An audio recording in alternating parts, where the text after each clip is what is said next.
Hi everyone, welcome back. Calvin's going to join us in a moment, but I forgot how much of an emotional punch that documentary lands on. I'm kind of feeling it in my heart a little bit right now. Um, some quick framing for those of you who kind of joined us relatively last minute. I don't know about you, but like none of my emails are finding me well lately.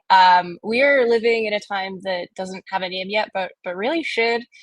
Something that goes beyond unprecedented times or polycrises or whatever.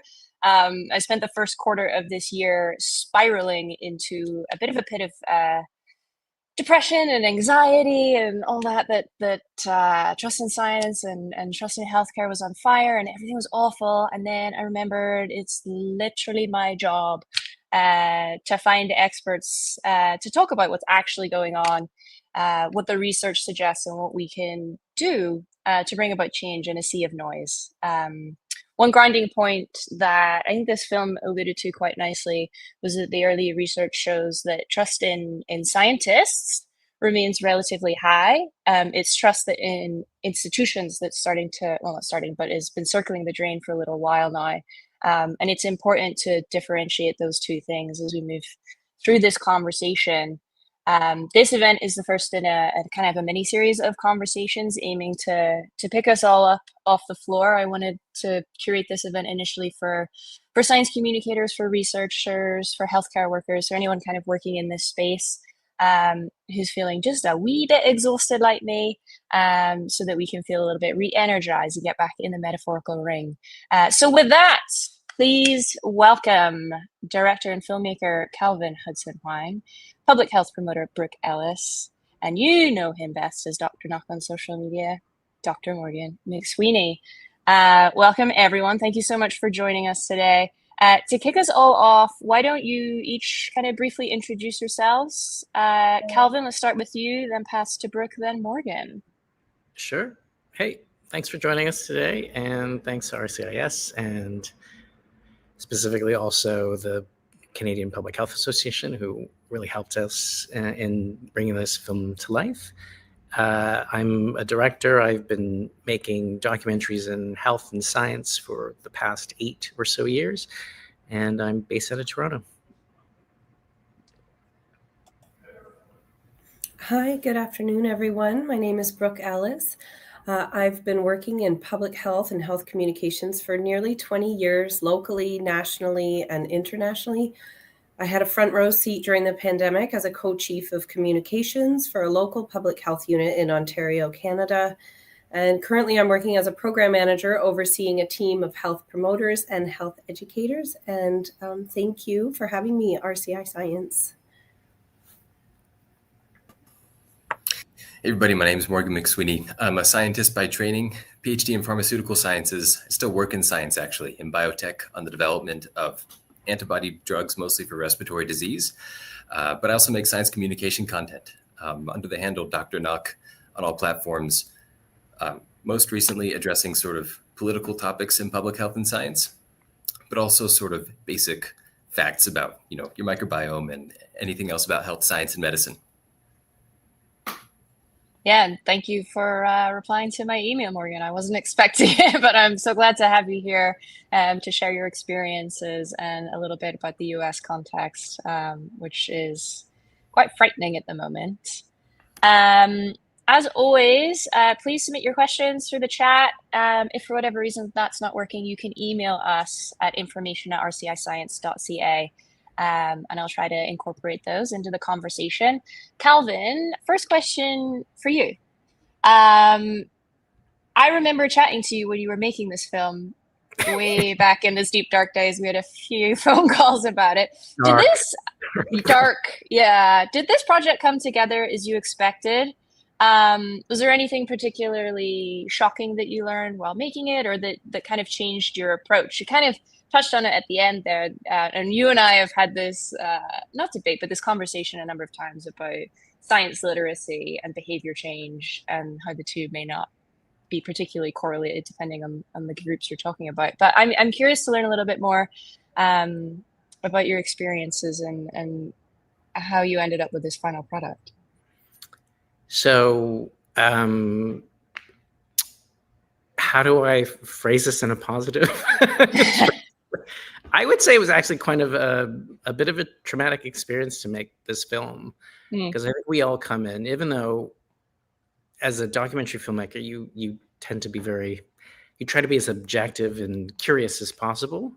But we all have our own set of biases. I come from a bit of a science history background, and it was very reflective of my own biases that I had to check as I was going through this process, because I assumed most people would be quite logical and reasonable, and really weigh evidence as strongly or as highly as I typically do, which is, again, my own bias going through this process. But I think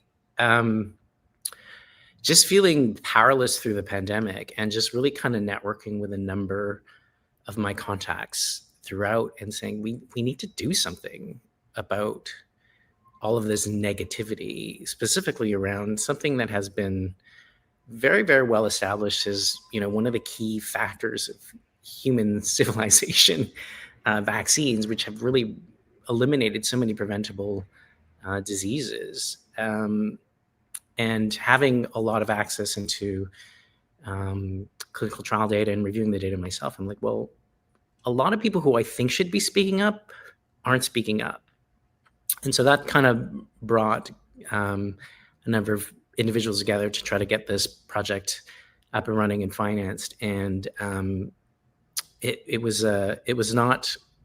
did not turn out as fluidly as I had anticipated, largely because with this community, there's people who want to talk. Like, people want to talk about why they are fearful or are skeptical around vaccines or science in general, but very few will want to go on record to do it. So there was a lot of communities, individuals of different professions, ones that would surprise you, that we interface with, and just to really get a really strong bench of understanding of the psychology and the roots of why people were hesitant. And so while we tried to summarize it through the various case examples that we presented in the film, a lot of it is fundamentally structured on more quantitative data to validate sort of these were more of the larger trends, but we needed to bring that human element of these very personal and relatable stories through these really wonderful people. Even though, that you may not agree with their decisions, they still are, everyday humans like us. So it was really important to humanize that aspect, to really shed light into the issue beyond just what's right, what's wrong, what we think is fact or fiction, but really what are the consequences to individuals and to communities broadly. There's a great question in the chat I've just seen that builds on this. It asks, this movie seems predicated on the idea that personal stories and attention work better than data in changing people's minds. What does the science say about the most effective approach? Morgan, do you want to take a pass at that? Yeah, I can't tell you what the science says. I can tell you what I've seen in my personal experience making content. The first part of the answer is that everyone responds to different things. So some people will be totally convinced. If you show them, here's the clinical trial data, here's the benefit risk analysis, like the data basically make the decisions themselves. Though that's a pretty small fraction of people, I would say. Unfortunately, that's kind of how science communication works within scientific circles. Like, if you go to a science seminar presenting to other scientists, that's how you structure your communication. You talk about, this is the method we used to design the clinical study. These were the survival odds of the difference in transmission or hospitalization rates. And then people may have questions about the rigor of your methods, but they're not going to have questions about the conclusions you make based on the data that you've shown. However, as soon as you step outside of like a scientific conference, that's not how people make decisions in the real world. In the real world, everything is tied to, how does this relate to my life? Do I feel like I can trust the person telling me this information, or the people who collected that data?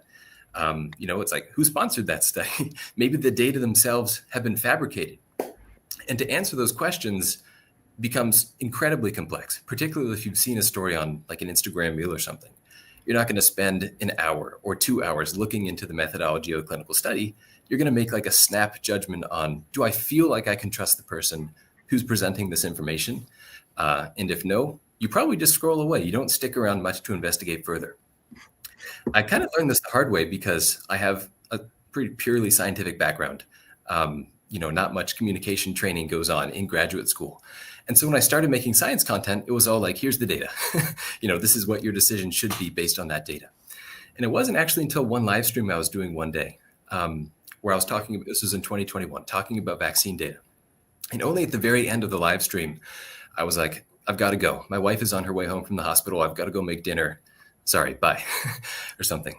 I didn't think much of it until a couple hours later, someone sent me a message. And this is one of the most memorable messages I've received now in the past 5 years I've been doing this. And the message was to the effect of, I didn't know if I could trust you. I didn't know if you were like a plant by the pharmaceutical industry, if you were making things up or just trying to get clout or something, until you said you were going to go make dinner for your wife. And then I realized you were just like a normal person with a normal family, just trying to communicate things as accurately as you could. And it wasn't any of the data that I had presented that made that person believe me. It was like, I'm going to go, roast some vegetables or something. And to me, that was a real turning point. Like, oh, I have to share with people who I am as a person if we're going to build some sort of relationship where you should care at all what I have to say in general. Yeah, I think that's what a lot of the early research is starting to show, right? You have to connect on some sort of shared common ground first to start establishing these early foundations of trust. I'll just elaborate to say that there is research into this happening with different community groups, and there's no one size fits all for any of this, which makes it hard, but also fun, depending on your outlook. There are certain groups with higher academic critical thinking skills who sure will look at data and that will sway opinion. And then there are a great many people in the middle who, are being asked to do their own research with being supported in what that looks like or how to do that and how to weigh up this evidence and these different sources of supposed expertise that are, hounding us all the time every day. But it's in progress. And I think there'll be some interesting papers coming out in the near future. Brooke, I wanted to turn to you for a moment, if we may, as someone who sort of has experience working on the front lines of public health during an incredibly polarizing time, particularly as well, sort of we're seeing rises in cases of measles and things like that, which oh my goodness. Do you have any strategies for lowering the temperature on these conversations and bringing more people kind of into the tent? Yeah, so I think that's a great question because it does feel like, the house is always on fire. And I think, we just kind of have to remember that old adage, trust is hard to build and easy to lose. And so we kind of have to, as organizations that represent public health, we always want to try and not consider ourselves alone in this process, right? So at the end of the day, I think we know that most people don't really differentiate when they access a health service. Are they coming to the government? Are they coming to a healthcare provider? They are seeking healthcare. And so every single interaction that we have that we can offer, whether it's at a vaccine clinic or a breastfeeding clinic or a sexual health clinic or with your family care provider, all of these interactions improve our healthcare brand and in turn improve our public healthcare brand. So I think that's something that we kind of try and really, really promote, certainly in the organization that I'm with right now. We're really, really leaning into building partnerships, and not just with other healthcare providers, but also with community partners, with people who are working, maybe as leaders within the community or religious leaders or other people who may have kind of sway or influence with different socioeconomic groups. And we just know that these partnerships are kind of vital, and every interaction that we can better with them, better with our communities, it just helps elevate that trust that we're talking about overall. So yeah, and this is supported. I read a paper relatively recently by the Aspen Institute for Science and Society program. They had a report, Rebuilding Trust in Science. Was it how scientists and communicators are reimagining the relationship between knowledge and the public? And it speaks repeatedly about the importance of fostering those connections with community groups and with trusted leaders within those community groups if we're to bring about change during these, trying times. We might be able to drop a link to that paper in the chat for anyone who's interested. And so I'm continuing to work in public health in Ontario. And as you kind of brought up, we had some measles over the last few months. And that's been like a real strategy, was partnering with different community leaders to work amongst different religious groups, or again, socioeconomic groups, or even, parents, teachers, hockey teams. Like, we kind of were trying to work from all different avenues to really promote messaging around, why this is important, and, how to stop this before it becomes a larger problem in the communities, right? Yeah. Maureen, I'm curious if you have anything to add from a social media perspective. You very kindly posted that reel yesterday, and I made the foolish mistake of dipping into the comments, which were varied. You've been doing this for many years during, spicy times. Do you have any strategies from your personal experiences? Yeah. One thing I'll say first about the comments and messages and emails, you do get a rich diversity of feedback when you make public health content, particularly if you touch on vaccines or help the intersection of science and politics. One thing I've learned is it's not very productive to try to respond to intentionally negative feedback. It's better to just, hide it or delete it or block them and not spend your emotional energy arguing with people. In my experience, you're not going to change people's minds. You're just going to make yourself frustrated if you're, arguing in the comments. I also found if you reply to those types of comments, it effectively pins that comment. Like, you as the creator responding to it brings that comment right to the top for everybody else to see. So I kind of don't touch them for now. I do read them though. And there can be a lot to learn. I usually try to keep an open mind to, why is this person saying this? Like, how are they feeling when they're writing this comment? And it often does come down to a lack of trust, often in me. But more important than that, a lack of trust in, like you were saying earlier, the institutions that are generating these data that we're using to make these recommendations. And so when you read dozens or hundreds of those types of comments, you start to come to an understanding of, like, what are the key pain points really that are making people just broadly distrust the institutions of science and medicine. And that can be really informative for trying to, address that problem in the content that you choose to make. Awesome. There's and I knew this would happen. There's a few questions coming in about the politicization of science. And I'm curious, should we depoliticize science? And I open the floor to whoever feels brave enough to tackle that first. I can speak up if it gives people more time to think. I'm a little bit more of the mindset of we don't necessarily set the rules when it comes to public discourse. And I think if all parties agreed to depoliticize science or evidence, then that would work. But since that's not the case, I think approaching that with that mindset is saying, well, why aren't you observing the offside when there's no referee on the ice, right? Like, there's a futility to it, and I think it's really around understanding sort of the markets that are, or the demographics of the communities that are affected. When I think we were originally creating this film, there was a lot of tension around, do we platform anti-vaxxer conversations? Do we give that some analysis? Like, who do we really want as sort of the audience, the viewing audience? And what is our intention as far as educational impact? And so we sort of abandoned the whole notion of let's go after hardcore anti-vaxxers, because they're not really going to be that persuasive, whether that's a social media post or a 20-some minute film. But when I would say it's kind of right now, the situation is there is a willful vandalism of our institutions.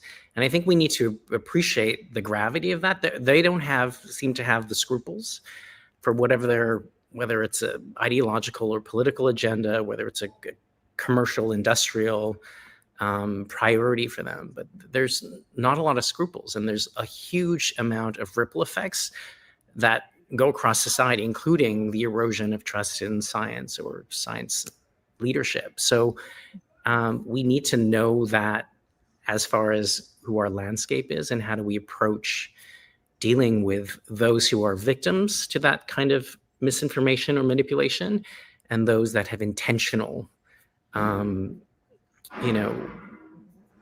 desire to wreak havoc and destabilize and overthrow these institutions that are supporting things that seem to oppositional to what they want. Yeah.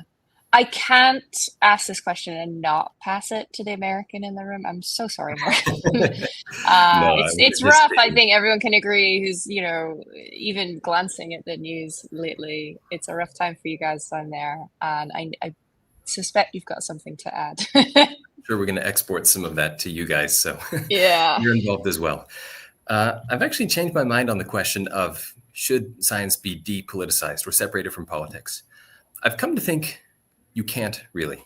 And there's two different things going on here. One is there's an inherent politicization of science if that's where you're getting funding from. If the government is making decisions about what type of research are we going to allocate more investments to over the next 10 years, that's a guiding hand on where scientific research certainly is going to be headed, but also just healthcare more broadly. Like, where are we investing government-sponsored healthcare resources, which is obviously an even stronger effect in Canada than it is in the United States. But intrinsically, you can't separate particularly the funding side of the political process from the entities of science and research and health. The second part, though, is sometimes I think of the question more like, should science be less controversial? Not less political, but should sentiment on science be less divided along party lines? That, I think, certainly would be a good thing, and is obviously extremely hard to accomplish. And I think there's a few reasons for that. One is all of us are spending more time on social media as a source of primarily getting news. The Pew Research Center does a good poll every year, like what fraction of social media users are getting news on social media, not just entertainment. It's well above 50%. And that skews, like, the younger people get in the response, the more of them are getting their news and their education from social media.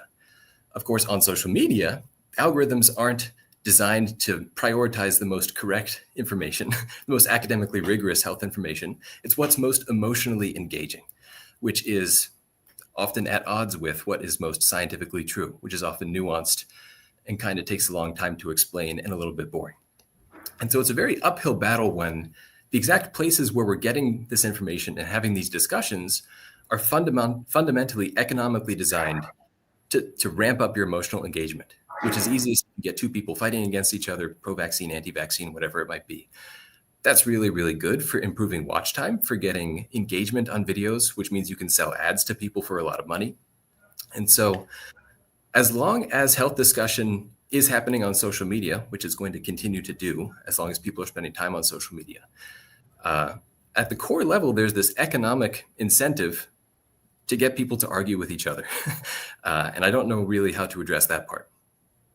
Yeah, I don't either, to be honest. I've been thinking about this. Oh, Calvin. Oh, I would comment that I think within science, discourse and debate is good. That's healthy. And I don't think we should lock that out. I think one of the problems these days is the lack of transparency. So we don't know the motives. We don't know who's being funded or paid versus who are actually arguing based on the merits, the design, the evidence, right? So I think the bad faith actors, and there needs to be some sort of system to help elucidate more transparency around motive, because discourse and debate is healthy, especially I think that's one of the core things around scientific discovery.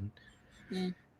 One of the pieces that comes to my mind with this question is, like, can we, not right now or for the foreseeable future, like, we have to we have to come up with strategies for the context that we exist in, the reality we exist in. And I wonder if there's a need for academia to foster better communicators who are equipped to engage more with policy and public engagement, to explain the need to spend taxpayer dollars on, certain research and work. And when I say equipped, I mean, that means cultivating time and resources for training if needed.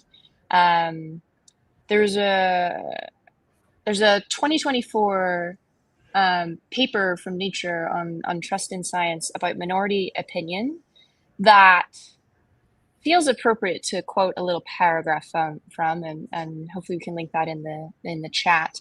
But it says, distrusting minorities may affect considerations of scientific evidence in policymaking, as well as decisions by individuals that can affect society at large, especially if they receive extensive news media coverage and include people in positions of power that can influence policymaking. A minority of 10% can be sufficient to flip a majority, and when a critical mass value of 25% is reached, majority opinion can be tipped. And I can't help but feel like we're seeing that play out in real time. We have a couple of other resources for anyone who does want to learn how to upskill on that sort of policy engagement side of things here in Canada. A group called Evidence for Democracy has a toolkit, an essential guide to science advocacy, equipping scientists to advocate effectively across Canada, which we will drop in the chat, as well as a link to the Canadian Science Policy Centre. Good question that I think has come in here from a science communicator. Who do you trust? They get audience questions about where to go for trustworthy information they can understand. They used to say CDC or FDA were good options, but they don't recommend that anymore. So, Brooke, any suggestions on your end? Who do you trust? Well, I mean, I haven't totally lost faith in the CDC and the NIH just yet. So I think I can say that up front. We know the scientific process takes time, right? So oftentimes we are not looking at something in real time to inform a decision in real time. We're looking at a collection of evidence that has come forward over time that helps us to inform a decision in real time.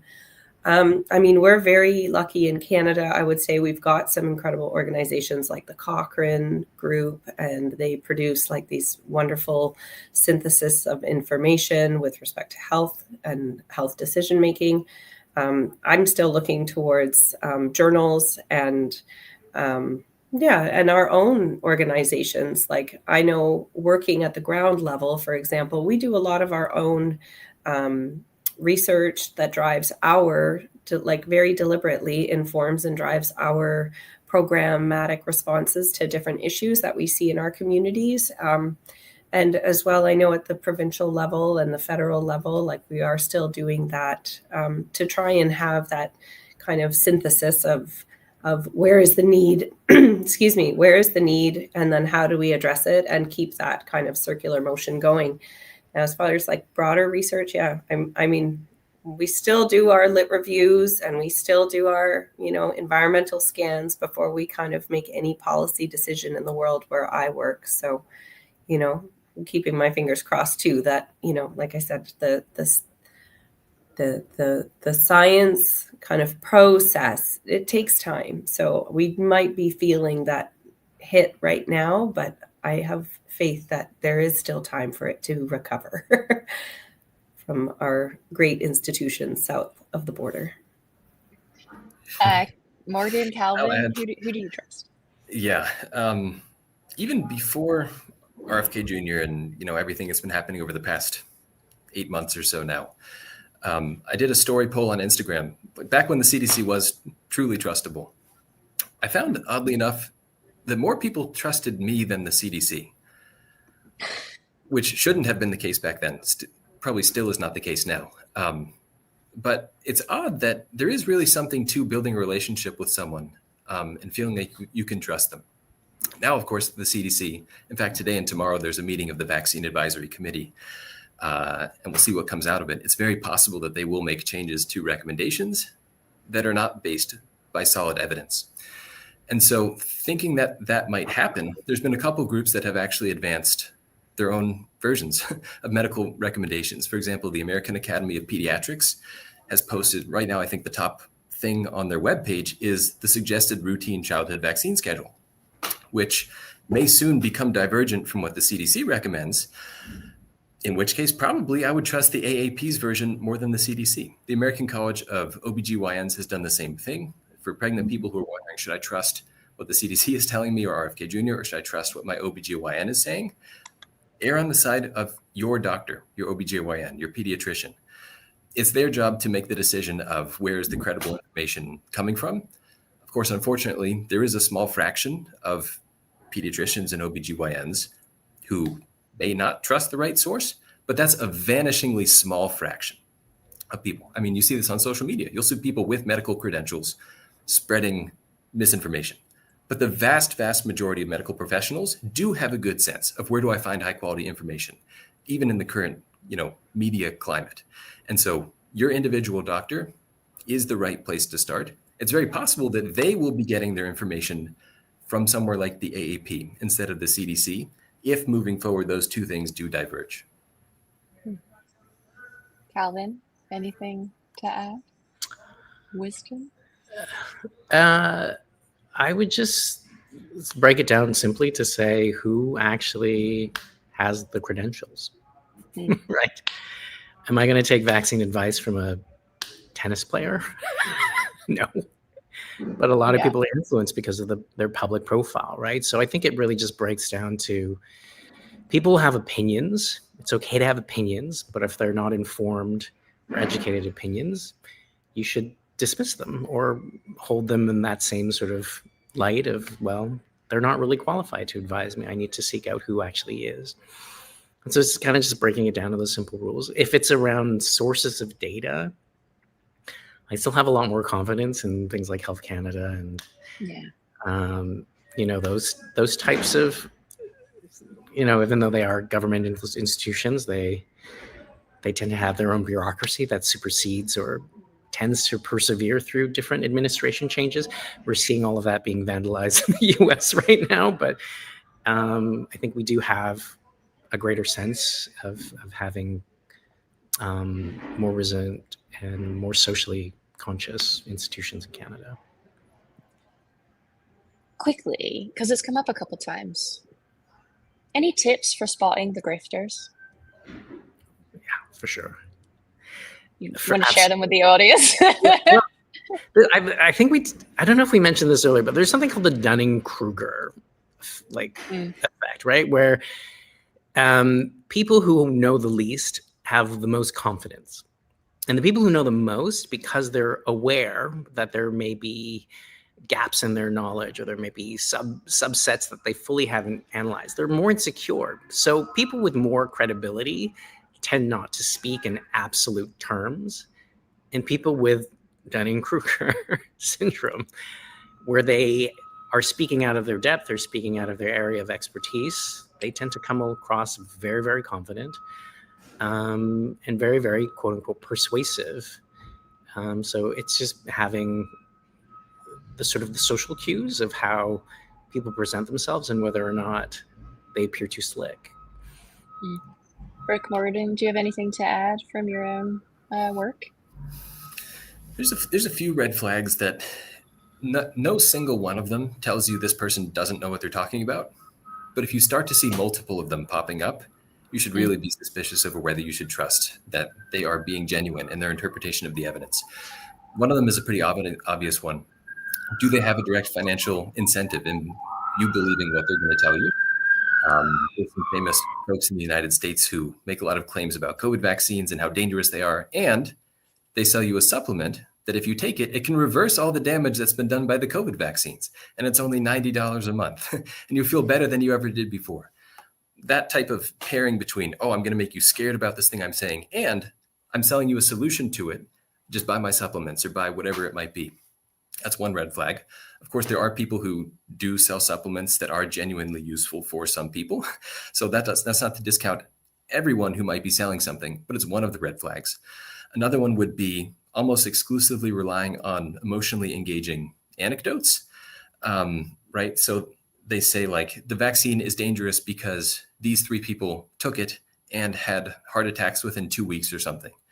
That can sound very scary and might be true, for some people might be true.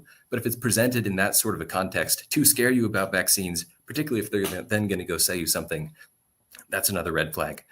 Like Calvin was saying, talking with a lot of confidence and charisma is a big warning sign. You should kind of be mindful as you're scrolling through social media, like, what are my biases? What do I already feel like I believe? Does this align with something that I fear might be true or something that I already think? And therefore your sort of logical guardrails are lower because it's something you already suspected. And now if this is like confirming what you already suspected, you should be, that's an easy slope to slip down. If it makes you feel good, like it's reinforcing something you thought was true, try to hold yourself in check to really question, did you just hear someone else say it? Or is there a good reason to believe them? There's probably a bunch more red flags, but those are a few. Awesome. I'm conscious of time, and I have 2 questions for all of you that I definitely want to get to. There's quite a few questions coming in. Okay, so we are where we are. How can we rebuild trust in science and medicine? Do each of you have any tips for, 1, individuals, and 2, those of us working in bigger organizations or institutions? They can be quite different strategies, I suspect, for both. So Brooke, I'll start with you. Yeah, so I feel like maybe I kind of alluded to this before, but trusted messengers, ambassadors, local leaders, healthcare providers, they are always going to be people that we support to help us navigate like communications with science, because, to what we were saying before, like sometimes amongst scientists, we speak a different language than how people receive information. We need to turn our information into something that can be felt.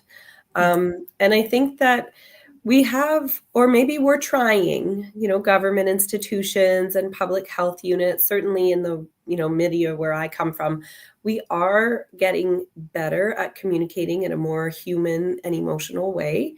Sometimes it can be difficult to navigate how to do that as a government organization.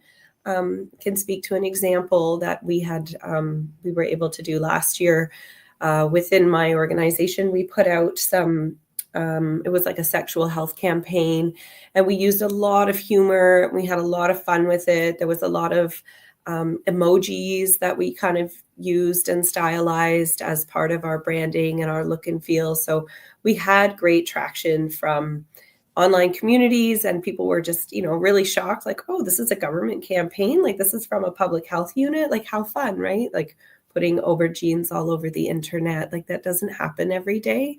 So I think that we're starting to learn, and we're kind of maybe moving some of these boundaries. Another one that we're kind of working on a lot lately is sort of like these really human, even like come follow me sort of TikTok inspired videos. So walking through a clinic and having a very human voice, having one of our staff be the person that's taking you through and talking to you like it's your friend, like it's someone so really kind of removing that barrier of like, this is an institution and we're standing behind a wall and you are on the other side. But we're trying to really get rid of that and then promote this kind of idea that communications and, to that effect, science communications can be really relatable and can be really engaging and, kind of on the same level. I feel like, Morgan, you might have some really great advice, because I know that I watch you on the internet break down scientific myths and things all the time. So maybe pass to you. Sure. Yeah. If I was trying to rebuild trust in science in the institutions of medicine, I would have sort of a different approach from the institutional level and from the personal level for like researchers doing communication. From the institutional level, I would say you need to incentivize people to make public-facing communication content in the first place. Right now, a lot of tenure track incentives are, publish some really great papers in some really great journals that will get a lot of citations.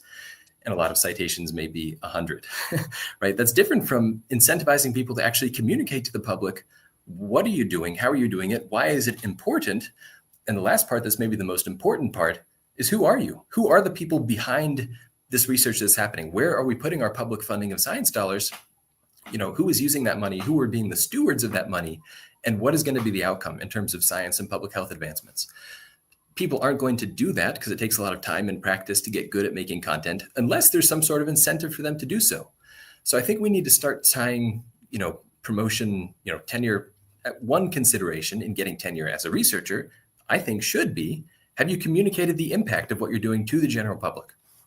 The second part, from an individual standpoint, what do researchers need to do to help build trust in science, is just to start making content, not just about the science and the evidence and the methods. That's definitely an important part of it. But like you were saying, Brooke, is you have to show people, who are you? Do some silly dances sometimes, cook a meal, show people what you're eating, show a day in your life, like build that relationship so people have a sense of who you are as a person, and not just, what type of data graphs can you show in the content that you make. And doing that well takes literally hundreds of very, very bad videos before you get to making your first good video. It takes an enormous amount of trial and effort of figuring out what doesn't work, what doesn't resonate organically, and what does. And the only way to get there is through pretty huge amounts of practice. Calvin, I see the wheels turning, but I'm so conscious of time. I have one last question that I want to ask you all. What do you know today that you wish you'd known 5 years ago? Do you have any advice for your former self? Calvin, start with you. Am I paused? Or sorry? You're good. I would say when it comes to science storytelling, you have to prove your relevance. You have to prove that you represent the community that you want to communicate to, and that if you want to shift attitudes, it's not necessarily a logic reason, it's an emotional response, right? It's something that is more durable and something that is very relatable and deeply human. So even though it's not really currently in the institutional structure, in how things are communicated or translated, it's something that needs to be valued and prioritized, not just as far as skill set, but resources and hopefully funding. Yeah. Brooke, what do you know today you wish you'd known 5 years ago? So I will draw on a quote that came from my medical officer of health during the pandemic. He used to tell us all the time, wait for the signal and ignore the noise. And I think that is very relevant today, as we hear a lot of noise. We hear, from the media, from social media, no disrespect, Morgan, but from our neighbors from the South, we do certainly hear a lot of noise these days. And so I think that kind of, learning to discern the difference and learning to know when it's time to act and when it's time to kind of let go and just let that noise pass through versus when it's time. Yeah. Have an example of what that looks like in practice? I've heard this before and I'm like, okay, but how do we know what's noise and what's signal? What can I say? Or Morgan, maybe you've come across this. I mean, you're getting bombarded with noise for about 5 years now. I would say in a quick gut check, you can probably be 90% correct. Mm-hmm. And so you may be wrong sometimes in discriminating what is noise versus what is signal. But if you take a moment to really think about it, like, is this just emotionally stimulating something meant to rile me up? Mm-hmm. You can catch 90% of it just by pausing to ask that question. And some of it may slip through, the wrong way, but in your gut, you can really tell if you take a second to pause. And that's not built in when you're swiping on social media. Often you don't. And that's how these fallacies take over, is you're immediately immersed without necessarily having time to gut check what you're hearing. But if you insert even like a 2-second pause to say, what are they telling me? What's the source for their information? Does this align with my prior biases? That can be enough to sort of derail it and be like, oh yeah, this is obviously nonsense. As an excellent point, just pause, exhale, and then engage. Morgan, what do you know today you wish you'd known 5 years ago when you started doing this stuff? Yeah, I did start. It was about 5.5 years ago exactly that I Yeah. started. One of the biggest things is it's more of a perspective change than something that I've learned. When I first started making content, for example, talking about something very polarizing like vaccines, in my mind, the person that I was talking to was like an ardently anti-vax. It's like a big part of their personality type of person, which now I know is really a very, very, very small minority of people. A much bigger portion of people are somewhere in the middle. They genuinely don't know what to believe online because it is a very genuinely confusing media environment right now. You can see back-to-back content from cable news or from other traditional media and from your doctor and from social media telling you 3 or 4 different things about a given topic. And if you haven't spent hours or years or decades studying that topic, how are you supposed to know what's true? And so the perspective shift for me has been, instead of sort of getting frustrated with the very small people intentionally spreading disinformation about vaccines, it's a much more empathetic view to like people just genuinely are unsure what to believe, what is best for their health or the health of their families. And so in doing that, a journalist last week asked me, how are you not angry all the time debunking these myths? And it's because if you're talking to someone who is just scared and doesn't know what to believe, anger is not even like on the menu of emotions that you would have to respond to that situation. It's really coming from a place of understanding. And how can I help you understand what I know in the years I've spent studying it? And that shift, I think, really helps avoid burnout. It's not healthy to just be angry all the time or arguing with people. Yeah, compassion and empathy every time. That's all we have time for today. I'm so sorry. I could literally spend all day chatting with you folks and putting the world to rights. But thank you to each and every one of you for spending your time with us. And thank you to our panelists for sharing their wisdom and their experiences. And I kind of want to extend a thanks as well to all the frontline workers and the researchers and the community leaders who are working out there on the ground to strengthen relations with public health. The work is needed and very much appreciated. And as always, thank you to RCI Science's supporters and our partners. There are far too many of you to list, but without whom we wouldn't be able to do any of this work. If you or your organization is ever interested in sponsoring or collaborating, please don't hesitate to reach out. You can contact us at information@rciscience.ca. You'll soon receive a link to a short survey. Please let us know what we can do to make these events better and what you'd like to see us tackle next.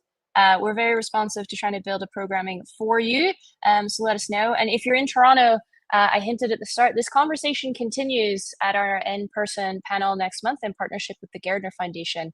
Trust Issues, Science, Skepticism, and Showing Up, featuring CBC's Anthony Morgan and Calvin in the Flesh. You can find more details on our website, and a link will be dropped in the chat momentarily. As always, if you're not already, subscribe to our monthly newsletter so you're the first to hear about upcoming events. I cannot believe it's that time of year again, but the holidays are going to be here before we know it. And our annual online auction might take the stress out of finding the perfect gift for the science enthusiasts in your life. And you can subscribe via the link on screen or in the chat, and follow us on social media at RCI Science. Across all platforms. We hope to see you next time. But until then, take good care and stay curious.